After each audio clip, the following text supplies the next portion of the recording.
25 centuries of 7 days.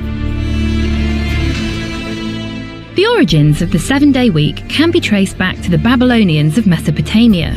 Their efforts to establish an accurate calendar led them to focus on 4 lunar phases: new moon, waxing half, full moon, and waning half.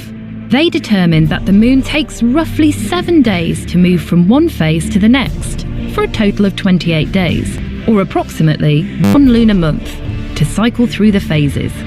They added leap days as needed in order to ensure that the calendar consistently followed the phases of the moon. The number 7 also held special significance for the Babylonians.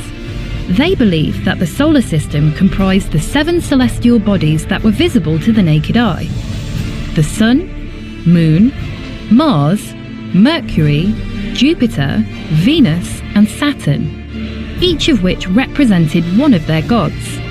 They named Tuesday through Saturday after the 5 planets, while Sunday and Monday were named after the Sun and Moon respectively.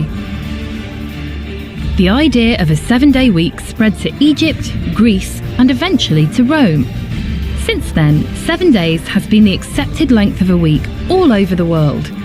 The ancient Greeks referred to the days of the week as Theon Hemerai, or days of the gods. Later, the Romans called the days by the names of their own gods. The Anglo-Saxons, a Germanic tribe of Northern Europe, also used the names of their own deities to refer to the days of the week. It is these names, rather than their Greek or Latin counterparts, that the modern English days of the week are based on.